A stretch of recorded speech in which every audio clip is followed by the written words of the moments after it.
The moment I walked through that dark mahogany door, I felt a jolt of certainty in my chest. I had either made the best choice of my life, or I had just stepped into the biggest mistake I could imagine. Patricia Whitmore was standing near the entryway, perfectly posed like she lived for moments like this. Her face tried to form a welcoming smile, but it did not work. It looked like she was doing two things at once, smiling for good manners and showing disgust at the same time. The expression reminded me of someone who had taken a bite of a lemon while trying to look nice for a photo. Her eyes scanned me slowly, not as a person, but like an item being judged. Her gaze moved from my simple navy dress to my modest flats, then to the small earrings I bought at a drugstore. I could almost see her brain working, adding invisible numbers, guessing my income, guessing my background, and deciding I had nothing that mattered. Then she leaned toward her son, Marcus, my fiancé, and whispered something she clearly believed I would not hear. I heard every word. She said I looked like the help who had wandered in through the wrong entrance. Right then I understood something important. This was not going to be a friendly family dinner. This was going to be a test. Maybe for them. Maybe for me. Either way, I knew the evening had just become very, very interesting. My name is Ella Graham. I am 32 years old. And I need to admit something. For the past 14 months, I have kept a secret from the man I was planning to marry. Not a tiny secret, like eating the last slice of pizza and blaming it on the dog. Not a medium secret, like still sleeping with a childhood stuffed animal. My secret was huge. I make $37,000 a month. Before taxes, it is even more shocking. After taxes, it is still the kind of number that makes accountants stare, check the paperwork again, and ask if there is a mistake. I am a senior software architect at one of the largest tech companies in the Pacific Northwest. I have been writing code since I was 15 years old. I sold my first app when I was 22. I have spent my adult life climbing the career ladder step by step. I hold 3 patents. I have spoken at international conferences. I have stock options that could make a normal person feel dizzy. And Marcus thought I was an administrative assistant who could barely afford her rent. The truth is, I never directly lied to him.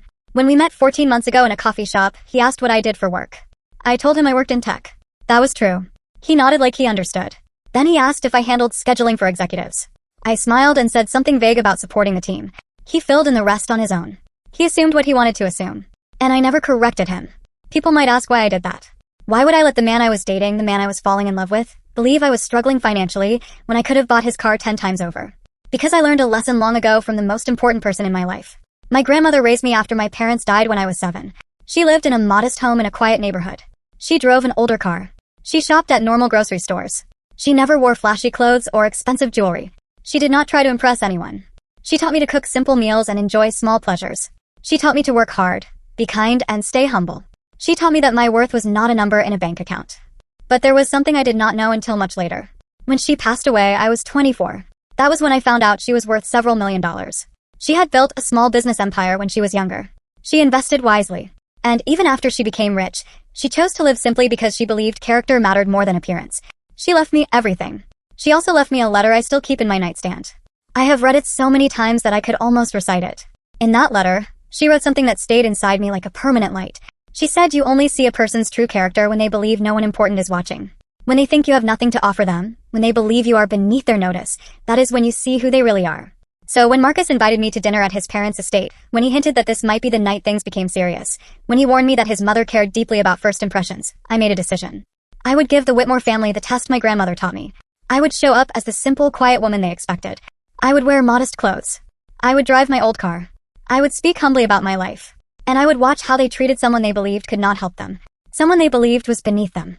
Someone they believed had nothing to offer.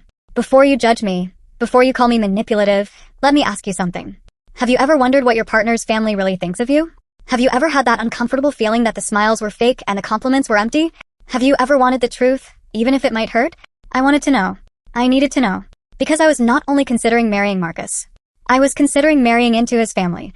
And families do not fade away after the wedding. Families can last forever. Now, there is a part here that sounds like those story channels online. If you are enjoying this, imagine me asking you to comment where you are watching from, and share the time where you live, because I love seeing those messages. Then I would take a breath and return to the story. The Whitmore estate was exactly what I expected and still managed to surprise me. The driveway alone was longer than some streets I have lived on. The gates were black iron with gold accents, because plain iron would not have been impressive enough. The lawn was trimmed so perfectly it looked like someone measured the grass with a ruler. As I drove my 12-year-old Subaru Outback up that perfect driveway, I caught my reflection in the rearview mirror. My makeup was simple. My hair was pulled back in a low ponytail. I wore my grandmother's small gold studs, the only jewelry I had on. I looked like someone who did not belong there. Perfect. Marcus met me at the door. He kissed me, but the kiss felt slightly staged, like he was doing it for an audience. His eyes flicked to my dress, my shoes, my lack of accessories. And in his expression, I saw something I had not seen before. Embarrassment. He was embarrassed by how I looked. I locked that observation away in my mind. Inside the house, everything screamed wealth, but it did not feel warm. It felt like a display. It felt like new money trying hard to look like old money. Crystal chandeliers hung everywhere. Oil paintings covered the walls, framed in gold, but I could tell many were prints, not originals. The furniture looked expensive but uncomfortable, chosen for appearance, not for living. And there she was, standing in the entryway like a queen guarding her kingdom. Patricia Whitmore. She was in her early 60s with a face shaped by excellent surgeons. Her blonde hair was styled perfectly, like a helmet, probably held in place by strong hairspray. Her dress was designer. Her jewelry was real. Her smile was completely fake. She extended her hand like she was granting me an audience. I shook it. Her hand was limp and cold. There was no warmth. No welcome. Then she whispered that comment to Marcus about me looking like the help. I smiled and acted like I did not hear. But inside I was alert and calm. This night was going to show me exactly what I needed to see. If I had known everything that was waiting for me, I might have worn armor instead of a navy dress.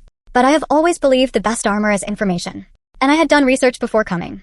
The Whitmore family owned a chain of car dealerships across 3 states. Not movie star luxury brands, but respectable mid-range cars that regular families bought. Marcus' father, Harold, inherited the business from his father and expanded it over 30 years. Patricia married into the family at 23. Right away, she started climbing the social ladder with the determination of a person who always wanted more. They had 2 children. Marcus was 34 and worked as a marketing manager at a company unrelated to the family dealerships. That was apparently a sore point with Harold, who expected Marcus to take over someday. And there was Marcus' older sister, Vivian, 38, who treated family money like her personal piggy bank. I had found this through public records, social media, and careful searching. I had seen photos of lavish parties, charity events, and fancy gatherings. I had read articles praising Patricia for philanthropy, but when I looked closer, many donations came with tax benefits and good publicity. None of that prepared me for meeting Vivian in person. She arrived 20 minutes late. I later learned that was her signature move. Being noticed mattered more than being respectful. She swept into the living room wearing a dress that probably cost more than most people's monthly rent. Diamonds hung from her ears and neck like she had fallen into a jewelry store and stood up covered in everything. She looked at me and said one word. Hello. No warmth. No nice to meet you. No smile.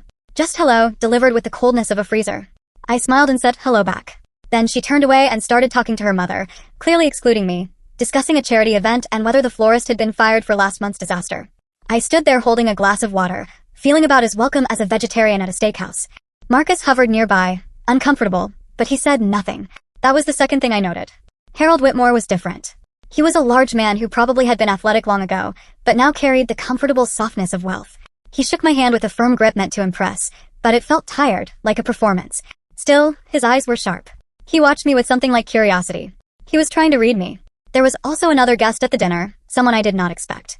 An older man named Richard Hartley. They introduced him as a longtime family friend and business associate. He was in his late 60s with silver hair and eyes that seemed to miss nothing. When he shook my hand, he looked at me longer than normal. There was a flicker of recognition on his face that confused me. Did I know him? I could not place him. He did not say anything, but throughout the evening I caught him watching me with that same thoughtful, searching look. Patricia led us into the dining room. It was decorated like someone had unlimited money and no taste. The table was long enough for a royal banquet. The chairs were upholstered in fabric that looked like silk. Each place setting included more forks than I had ever seen. I counted them. 6 forks at each seat. 6 forks for one meal. I have seen surgeries performed with fewer tools. Patricia noticed me looking at the silverware and smiled. She said, with a voice full of fake sympathy, that she supposed I was not used to formal dining. I told her my grandmother always said the forks did not matter as much as the people you share the meal with. Patricia's smile tightened slightly. Vivian made a small snorting sound into her wine glass. And dinner began. The first course was a soup I could not identify. It probably cost more per bowl than my weekly grocery budget. Patricia used the moment to begin what I later called the interrogation. She asked where I grew up. I told her a small town in Oregon. True. She asked about my family. I said my grandmother raised me. True. She asked what my parents did. I said they passed away when I was young. Patricia made a sound that was supposed to be sympathy but came out like a drain clearing. She said it must have been difficult to grow up without proper guidance. I told her my grandmother gave me all the guidance I needed. Vivian leaned forward, her diamonds catching the chandelier light. She asked what my grandmother did for a living. I said she was a businesswoman. Vivian raised her eyebrows and asked what kind of business. I said small ventures, nothing exciting. The truth was my grandmother built a company and sold it for millions, but that truth did not help me tonight. Patricia moved to my job. She asked what I did now. I said I worked in tech. She asked if I was a secretary. I said I was more of a support role.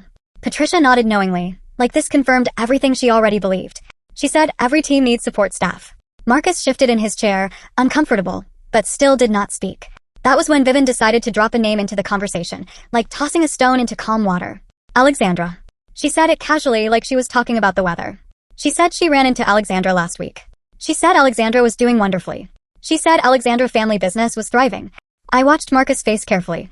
Something flickered there, then vanished. Guilt, nervousness, something like that.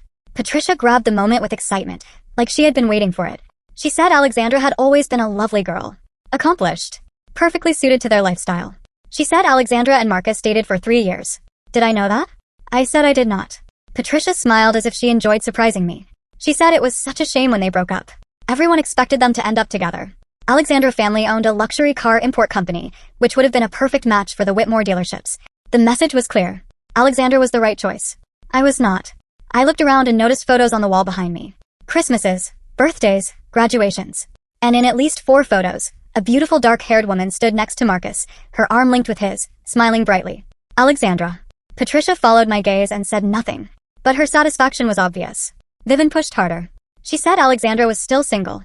She said it was surprising no one had taken her yet, almost like she was waiting for someone. I turned back, smiled, and said Alexandra sounded like a remarkable woman. Vivian blinked, thrown off. Patricia recovered first and agreed Alexandra was remarkable.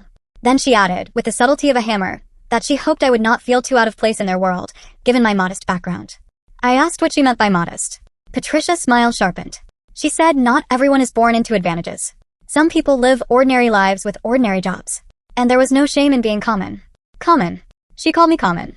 Something shifted inside me. But I kept my face neutral. I had come to learn the truth. And the truth was appearing right in front of me. Marcus finally spoke. He said his mother did not mean anything by it. He said she was just protective. Patricia patted his hand and said of course she was protective. A mother always wants the best for her son. The unspoken ending hung in the air. And you are not the best. Harold cleared his throat and tried to change the subject. He asked about my hobbies, whether I enjoyed anything outside work. I said I liked reading, hiking, and cooking simple meals. Nothing fancy. Vivian laughed and called it adorable, like a child listing favorite activities. Richard spoke for the first time since we sat down. He said there was something valuable about simple pleasures.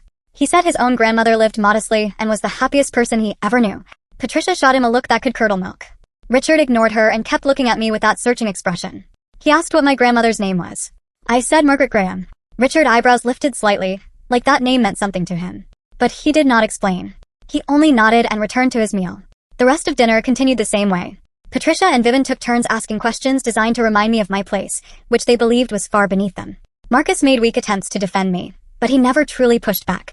Harold stayed mostly silent, watching with the tired look of a man who learned long ago that arguing with his wife was pointless. And through it all, Richard watched me. By the time dessert arrived, I learned everything I needed to know about the Whitmore family. They were snobs. They measured humans by money and social connections. They saw me as a mistake that needed fixing. But I also learned something else, something I did not expect. Marcus was not the man I thought he was. The Marcus I fell in love with seemed kind, attentive, and interested in me as a person.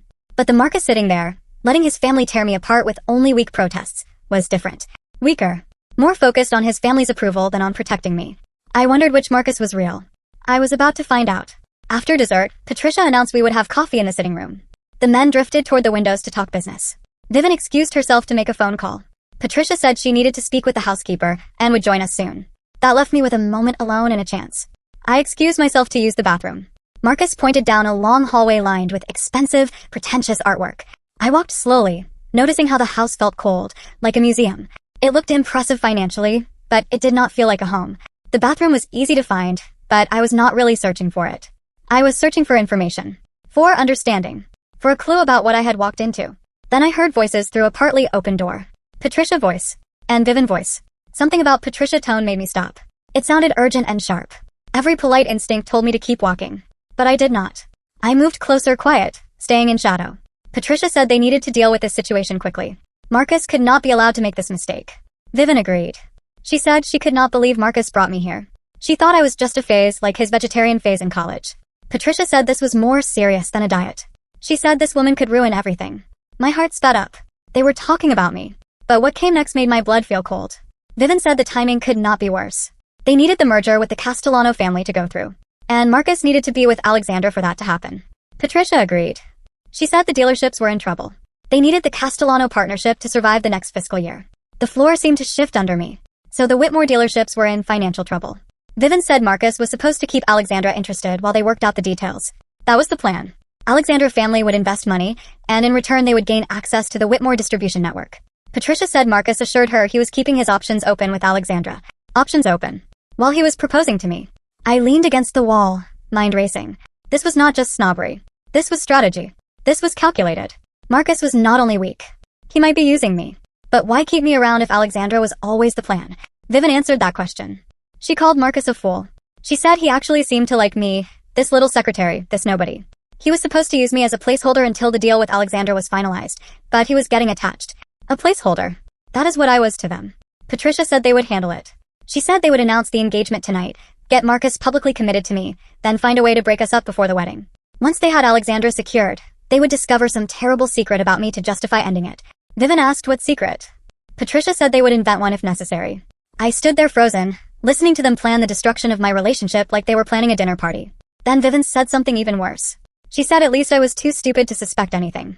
She said Marcus picked well in that regard, because I was naive and trusting, probably grateful someone like Marcus noticed me at all. Patricia laughed and agreed. I stepped back quietly and moved down the hallway. My hands were shaking. Not from heartbreak. From anger. They thought I was stupid. They thought I was naive. They thought I was desperate. They had no idea who they were dealing with. I found the bathroom, splashed cold water on my face, and stared at myself in the mirror. The woman looking back at me was not broken. She was thinking. I came tonight to test Marcus' family, and they failed completely. But the test revealed something I did not expect. Marcus was part of the problem. He was not only caught between me and his family. He was actively deceiving me. Now I had a choice. I could confront him immediately. I could walk into that sitting room and expose what I heard. I could burn everything down in one explosive moment. But I knew what would happen. They would call me emotional, dramatic, bitter. They would claim I proved their point. No. If I responded, I would respond my way. On my terms. With a plan they would never see coming. My grandmother taught me one more lesson that mattered right now. She taught me that when someone underestimates you, they give you a gift. The gift is surprise. Patricia and Vivian had just given me that gift. They had no idea what I was capable of. I fixed my makeup, smoothed my hair, and walked back to the sitting room with a calm smile. The game was just beginning. When I returned, the atmosphere felt different. The furniture had been moved slightly. The lighting was adjusted. Patricia stood near the fireplace with excitement barely hidden under her fake calm. Harold lingered near the doorway, looking uneasy. Vivian pretended to examine a painting, but I caught her smirking at Marcus. Marcus stood in the center of the room nervous. Too nervous. When he saw me, his face formed a smile that tried to look loving. He walked over, took my hands, and said he wanted to ask me something. I felt the trap closing. Marcus said we had not been together long, and his family could be overwhelming, but he knew what he wanted. He said he wanted me. Then he got down on one knee. He pulled out a ring. It was big and flashy, exactly the kind of ring Patricia would approve of. But when I looked closely, I noticed something else. The diamond looked cloudy. The setting looked uneven. It was the kind of ring that looked impressive in soft light but would show flaws in bright light. It reminded me of Marcus himself. Marcus asked me to marry him. Patricia beamed behind him. This was the plan. Public commitment first, disposal later. Now that I knew their strategy, I understood the whole design in a heartbeat. They wanted to announce the engagement tonight, keep me in place for appearances, and still keep Alexandra waiting for the business merger. I could have said no. I could have rejected him in front of them all and walked away with my dignity. But the story would end too quickly. I thought about the hallway conversation. I thought about being called a placeholder. I thought about them planning to invent a scandal. I thought about how they believed I was stupid, and I thought about how satisfying it would be to show them how wrong they were. So I said yes. Marcus slid the ring onto my finger. Patricia clapped like she was watching a show. Vivian offered congratulations with the warmth of winter. Harold shook Marcus' hand and told him he had done well. Richard watched me with an expression that felt knowing, almost like he suspected the story was not finished. I met his eyes and gave him a small smile. The rest of the evening blurred into false joy. Champagne appeared. Patricia talked about engagement parties and guest lists. Vivian discussed venues and flowers. Harold mentioned potential business opportunities that might come from joining families, though he hesitated, clearly unsure what my family could possibly offer. Marcus stayed close to me, playing devoted fiancé with surprising skill. If I had not heard the hallway conversation, I might have believed him. But I had heard it. When it was finally time to leave, Marcus walked me to my car. The night air was cold and sharp. He asked if I was okay. He said he knew his family could be difficult, but promised they would warm up to me. I said I understood. I said I was tired. He kissed me goodnight. I drove away from the estate with his ring on my finger and a plan forming in my mind. The next morning I began research. If my job taught me anything, it taught me the power of information. I spend my workdays analyzing systems, finding weak points, documenting problems, designing solutions. Now I was going to apply those skills to the Whitmore family. Within days, I confirmed what I heard. The Whitmore dealerships were in serious trouble. Not a small rough patch. Real structural problems. They expanded too fast during good years. They took on too much debt. Now the bills were due. Their main franchise agreement was coming up for renewal, and the manufacturer was considering other options. The partnership with the Castellano family was not a smart plan. It was desperation. But I found more. I discovered evidence that Vivian had been taking money from the family business. At first it was small, hidden in expense reports, petty cash, small accounts. Over time it added up. Hundreds of thousands of dollars. Money that funded her lifestyle while the company struggled. I printed everything. Financial statements. Suspicious transactions. Records that showed patterns. Documents that would matter. Then I started making calls. My grandmother name still carried weight in certain business circles. People who worked with her decades ago still remembered the Graham name with respect. When I reached out, many were willing to talk. One contact mentioned Richard Hartley, the same Richard who was at the dinner. I learned that Richard had history with the Whitmores. Years ago, they cheated him in a business deal. Not illegal enough to get them arrested, but unethical enough to leave a lasting scar. Richard never forgot it. He had waited for a chance to even the score. Now I was bringing him an opportunity. Here is another moment that sounds like a story channel. Imagine me pausing to say I appreciate every like, comment, and subscription. Then imagine me returning to the story. The next few weeks were a lesson in patience and acting. I played the role of happy fiancé like a professional actress. I attended more dinners at the Whitmore estate. I smiled through Patricia passive-aggressive comments. I watched Vivian show off designer clothes and jewelry, knowing exactly where some of that money came from. And I watched Marcus. He seemed different now, or maybe I was seeing him clearly for the first time. His attentiveness felt less like love and more like strategy. His compliments sounded rehearsed. He guarded his phone. It buzzed often. He always turned the screen away. I knew who was texting him. I had seen the name flash more than once. Alexandra. One evening I told Marcus I was working late. Instead, I parked near the restaurant where he claimed he was meeting a client. He was not meeting a client. He was meeting Alexandra. I watched through the window. They sat close. Their body language was intimate. At one point he took her hand across the table. At another moment she laughed and touched his face. I took photographs.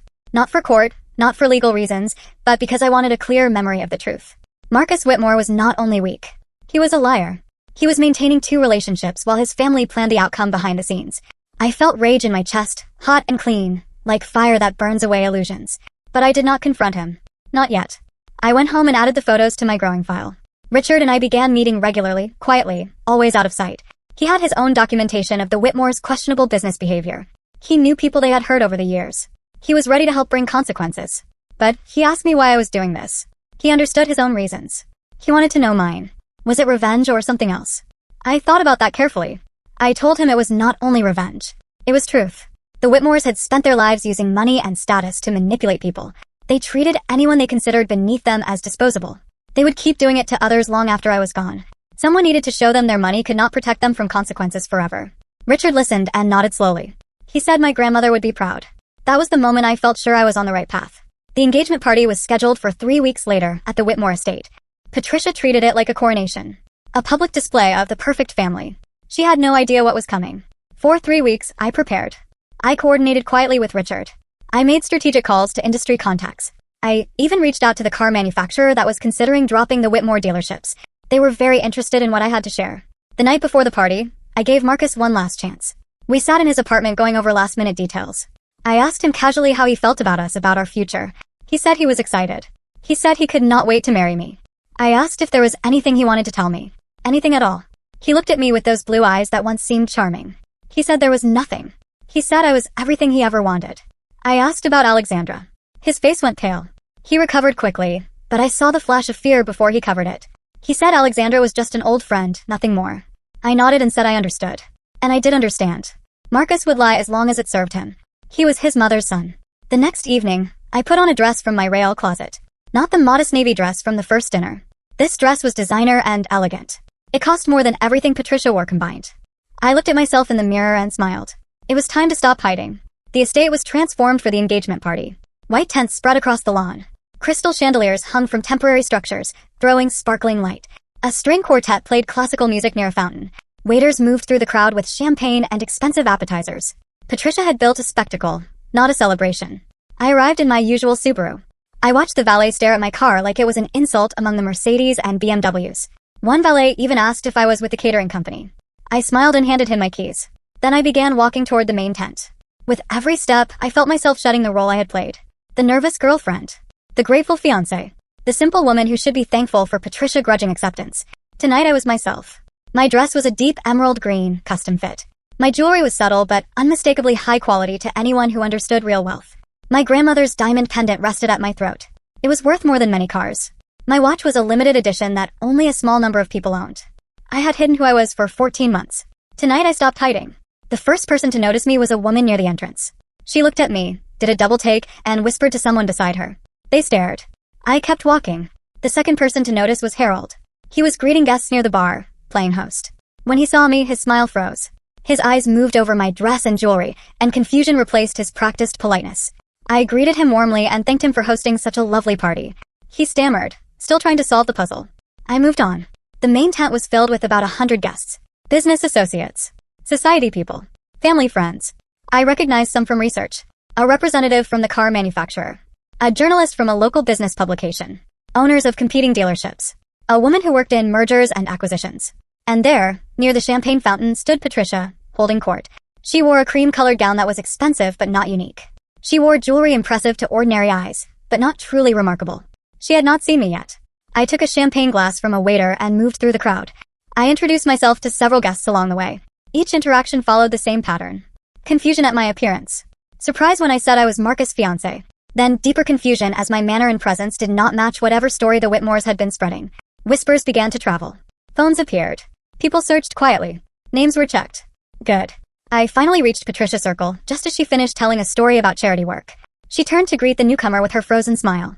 Then her expression changed in stages. Confusion. Recognition. Disbelief. And then something that looked like fear. She said my name like it was a question. I greeted her politely and thanked her for the beautiful party. Her eyes moved rapidly, taking in every detail. The dress. The pendant. The watch. She asked where I got these things, voice tight. I said they were pieces I saved for a special occasion. Vivian appeared beside Patricia, drawn by some invisible alarm. She looked at me and went through the same reaction. Confusion. Recognition. Disbelief. Then she recovered and tried to attack. She asked if my dress was a rental, with a sweet voice that dripped poison. I calmly told her the designer's name. I said he was a friend. The name hit her like a slap. It was a designer who dressed celebrities, who did not create custom work for assistants who could barely pay rent. Vivian opened her mouth but did not know what to say. I excused myself to find Marcus. Behind me I heard Patricia hiss to Vivian to find out what was going on. I kept walking. Marcus found me first. He came out of a group near the bar, face pale, eyes wide. He had heard whispers. He had seen looks. He was trying to match the woman in front of him with the woman he thought he knew. He asked what was happening.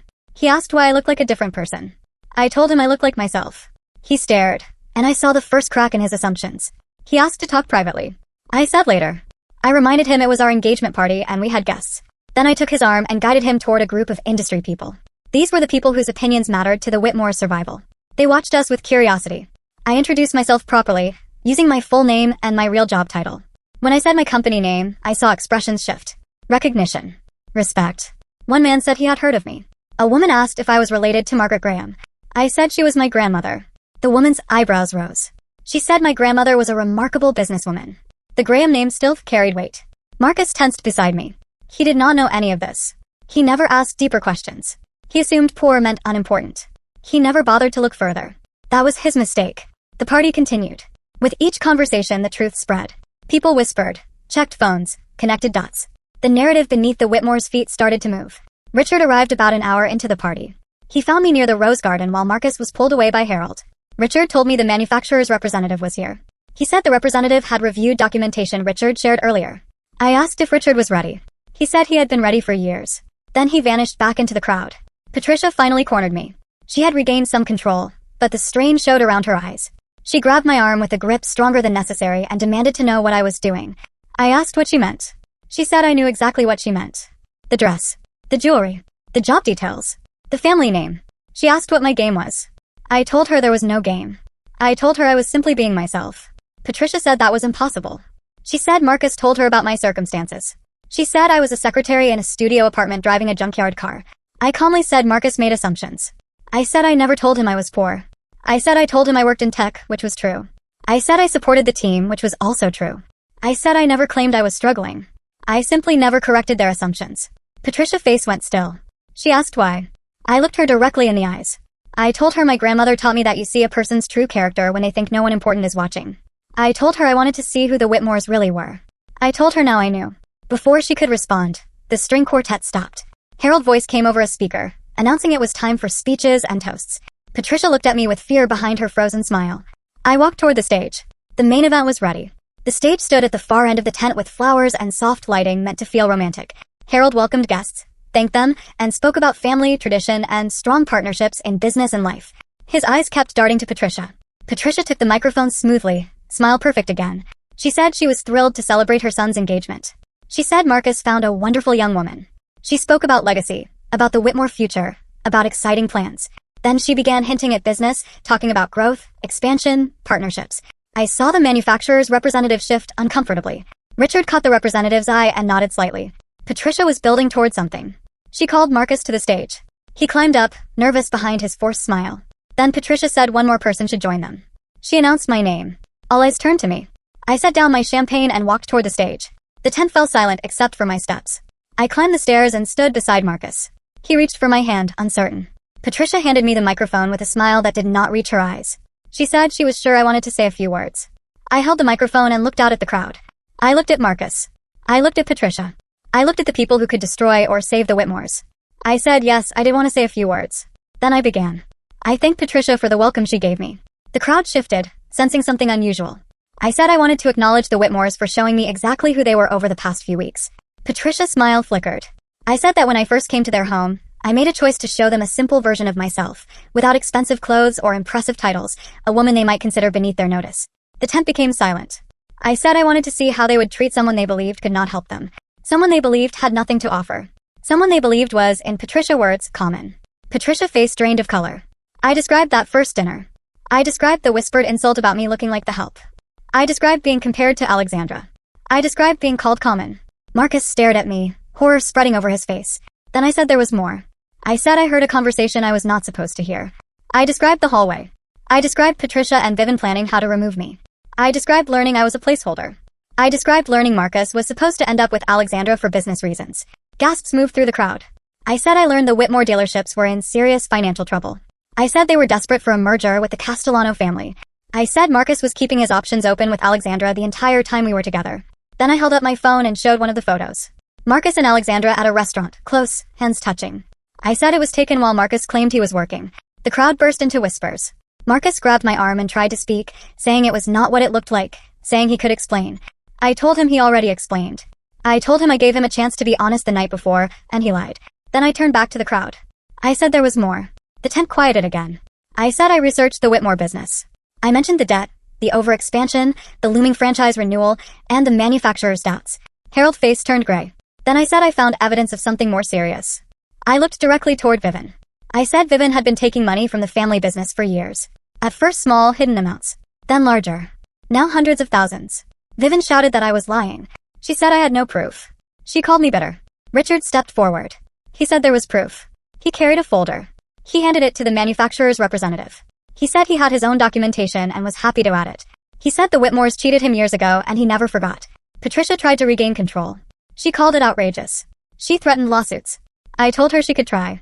I told her everything was documented and verifiable. Then I said there was one last thing. I removed the ring from my finger. The cloudy diamond caught the chandelier light. I said I would not be marrying Marcus Whitmore. I said I never truly intended to, not after learning the truth. I said I only accepted the proposal to give them enough rope to reveal themselves publicly. I handed the ring back to Marcus. I suggested he give it to Alexandra, since she was clearly the person he kept in his life. Marcus' face crumpled. He insisted he had feelings for me. He tried to blame his mother, calling it business. I told him that was the problem. He let his mother run his life. He never defended me when his family attacked me. He lied to my face even when I gave him a chance. A man who cannot be honest is not a man I would marry. The tent went silent again, the kind of silence that feels heavy and final. Then I introduced myself properly to everyone. I said my full name. I said my real job title. I said I earned more in a month than many people earn in a year. And I said I lived simply because my grandmother taught me that money is not the measure of worth. I said the Whitmores showed their character when they believed I had nothing to offer. I said that kind of character eventually destroys itself. Then I set the microphone down and walked off the stage. The crowd parted. No one stopped me. Behind me, chaos began. Patricia's voice rose high, trying to control the situation, insisting it was a misunderstanding. I heard people whispering, leaving quickly, distancing themselves. I heard the manufacturer's representative speaking into a phone with clipped professional words. Harold slumped into a chair like a man whose world was collapsing. Vivian argued with her husband near the bar. Her husband looked at her like he was seeing her for the first time. And Marcus stood on the stage holding the ring, looking lost. I did not look back. I walked out into the cool night air. The stars were bright overhead, indifferent to human drama. I took a deep breath. The air felt cleaner. Richard found me by the fountain a few minutes later. He said it was done. He said the manufacturer already made the decision. The Whitmore dealerships would lose their franchise agreement by the end of the month. I asked Richard how he felt. He said satisfaction was not the right word. He said it felt like relief, like a long unpaid debt finally settled. I understood. He asked what I would do now. I said I would go home. I said I would sleep well for the first time in weeks. I said tomorrow I would return to the life I built for myself, a life that had nothing to do with Marcus or his family. Richard nodded and said again that my grandmother would be proud. For a moment, tears pressed at my eyes. I told him I hoped so. He handed me a business card and told me to call if I ever needed anything. I thanked him. Then I walked to the valet area, collected my Subaru from a very confused attendant, and drove away. In the rearview mirror, I saw guests streaming out. I saw Patricia gesturing wildly, still trying to control a narrative that was already dead. I faced forward and did not look again. The drive home was quiet. No radio. No calls. Only road and night, and distance growing between me and the mess I left behind. When I reached my modest apartment, I sat in my car for a long moment. I thought about Marcus. About the man I believed he was. About the man he turned out to be. I thought about how close I came to marrying him. How close I came to tying my life to a family that would have treated me with contempt forever. I thought about my grandmother and her lesson about character. Then I went inside. My apartment was small and simple, and it felt safe. I made tea. I changed out of the designer dress and into an old, comfortable robe. I sat by the window and watched city lights. Thousands of lives in thousands of windows. My life was one of them. Not special. Not a spectacle. And that was exactly how I wanted it. 1 week later, I sat at my kitchen table drinking morning coffee when my phone buzzed with a news alert. The headline said the Whitmore automotive business was facing closure after franchise termination. I opened the article and read slowly. The manufacturer ended the partnership, citing concerns about financial management and ethical behavior. Without a franchise agreement, the dealerships could not sell new vehicles. Without new sales, the business could not survive. The article mentioned former partners stepping forward with complaints. It mentioned an internal investigation revealing financial irregularities. It mentioned Vivian being asked to step down while authorities reviewed records. It did not mention me. I asked Richard to keep my name out of it, and he honored that. I did not want fame. I did not want recognition. I only wanted truth. My phone buzzed again. This time it was a text from Marcus. He said he needed to see me. He said he could explain everything. He said he made mistakes but still cared about me. He asked if we could meet for coffee just to talk. I stared at the message for a long time. Then I deleted it. Some doors should stay closed. I stood up and went to the window. Morning light spread across the city. It was going to be a beautiful day. A day for moving forward. A day for new beginnings. My grandmother's pendant rested warm against my skin. I touched it gently. I thought about her, about how she lived simply not because she had to, but because she understood what mattered could not be bought. Love, integrity, self-respect. The calm knowledge that you acted according to your principles, even when it would have been easier to stay quiet. The Whitmores believed money and status made them untouchable. They believed they could treat people however they wanted. They believed consequences were for other people. They were wrong. I turned from the window and got ready for work. My normal job at my normal company, doing work I loved with people who respected me for skill and character, not a bank account. The Whitmore story would continue in the coming weeks and months. Investigations. Legal consequences. Reputations ruined. An empire built on arrogance and deception crumbling piece by piece. But that was their story now. Not mine. My story was beginning again on my terms. My grandmother taught me that a person's worth is not measured by money, status, or the approval of people like Patricia Whitmore. It is measured by character. By choices made when no one is watching. By how you treat people who cannot do anything for you. The Whitmores failed that test completely. And I finally got the answer I came for. I did not need their approval. I did not need Marcus' love. I did not need anyone to validate my worth. I already knew who I was. And that was enough.